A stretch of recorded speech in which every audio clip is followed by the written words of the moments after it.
Welcome back to Lofton Farms, everybody. Today we're headed to spread some fertilizer. We got some triple 19 in the spreader here, and first job for the 5120 after we restored it, fixed everything up.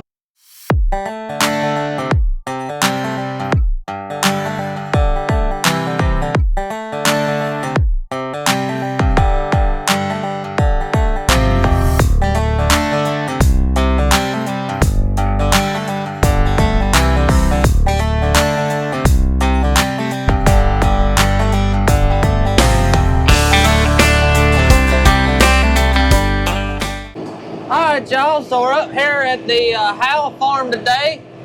Some rented ground that we have up the road. We're in about a 20-acre hay field that we have here.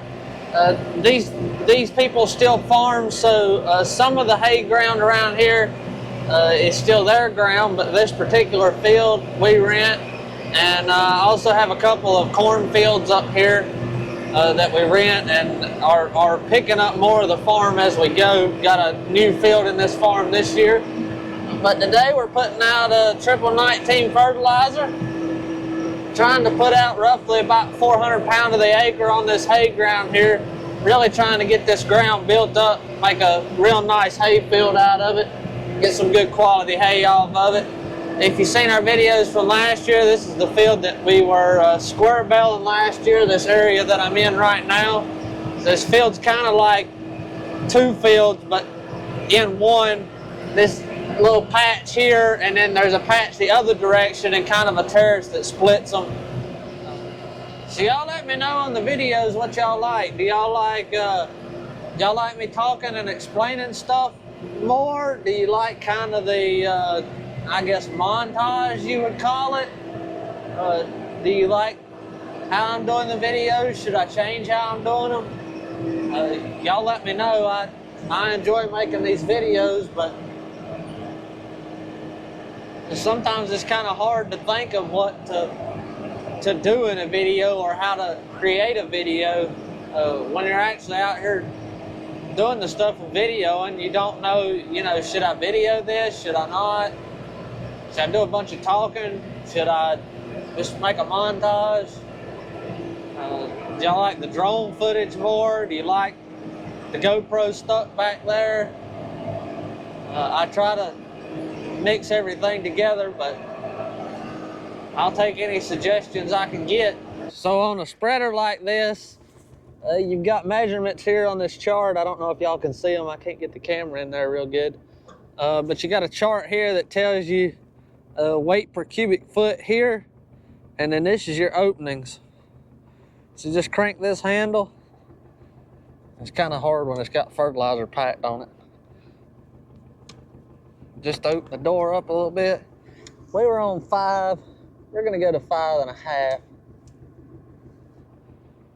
So that's saying, I'm guessing about 58 pounds, so 5.5. So that's saying 414.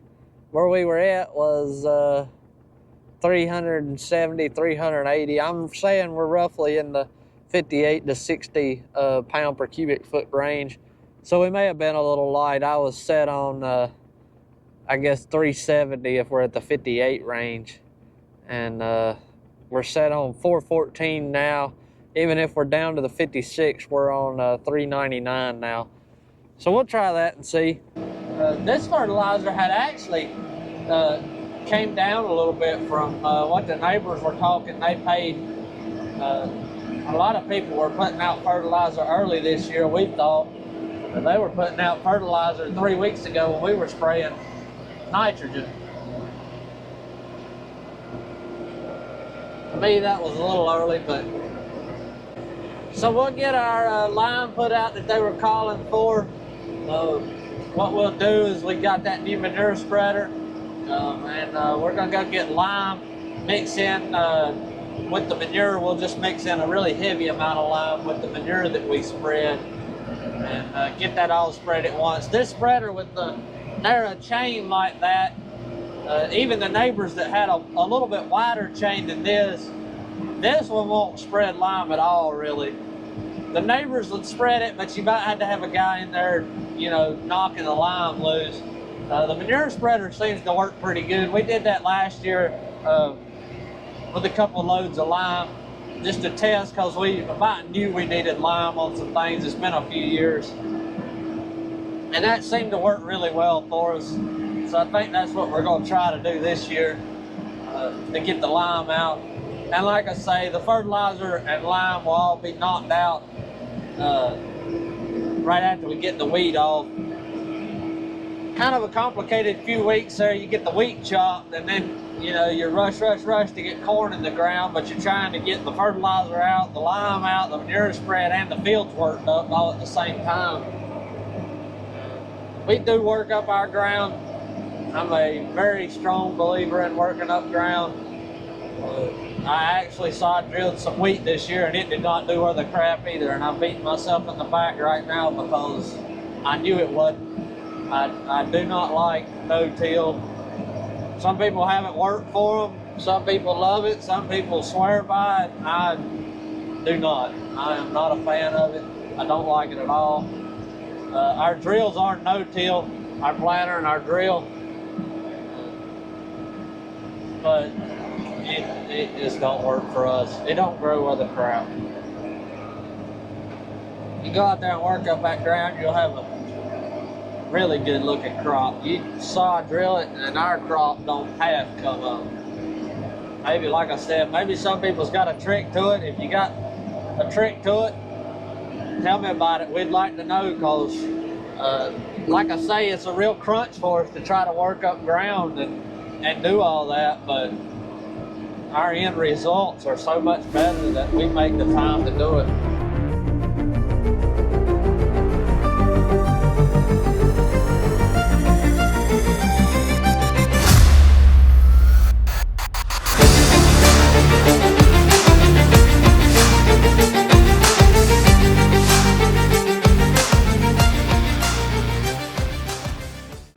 So we just got the spreader washed up really good here.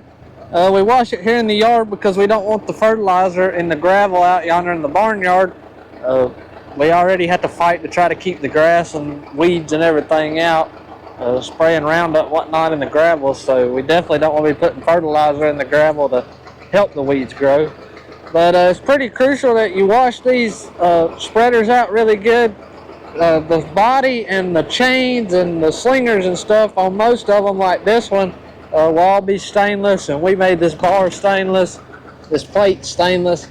All that kind of stuff will be stainless so it won't rust. But normally your frames, like on this one, and tongues and supports and stuff like that aren't stainless. So that fertilizer will eat stuff up and make it rust really bad. As you can see in here, it's rusting, so you have to repaint fertilizer spreaders pretty often, but we try our hardest to keep them clean. And then now that we've washed it really good, we'll soak it down with some used motor oil, kind of sling it over some important parts, that way it keeps it from rusting as bad. But yeah, we've got it cleaned up pretty good, washed out, so we'll put it in the barn until we need it again. I've got to wash some lime out of a dump truck. We went and got a load of lime the other day to put on our to mix in our manure and put on the pastures. I haven't got a video of that because we were just playing with the spreader. We're trying to get it to spread a little better than it does. We bought a new spreader last year and it seems to be working really good for us, but when it gets about 3/4 of the way empty, it just spreads it slows down spreading. You have to slow down a couple gears, so we're trying to weld some different plates and stuff in it, play with it, and get that tweaked out of it. Hopefully we've got it now, so we should be good to go with that. But there'll be plenty of manure spreading videos. Like I say, when we get ready to put the corn in the ground here in a month or so, we're going to hopefully cover all the fields with lime and manure. So I'm going to get the truck washed out, and don't know what else I'll get into today. I got to get this spreader put up, I know. So yeah, thanks for watching. Y'all don't forget to like, comment, and subscribe. We'll see you guys in the next one.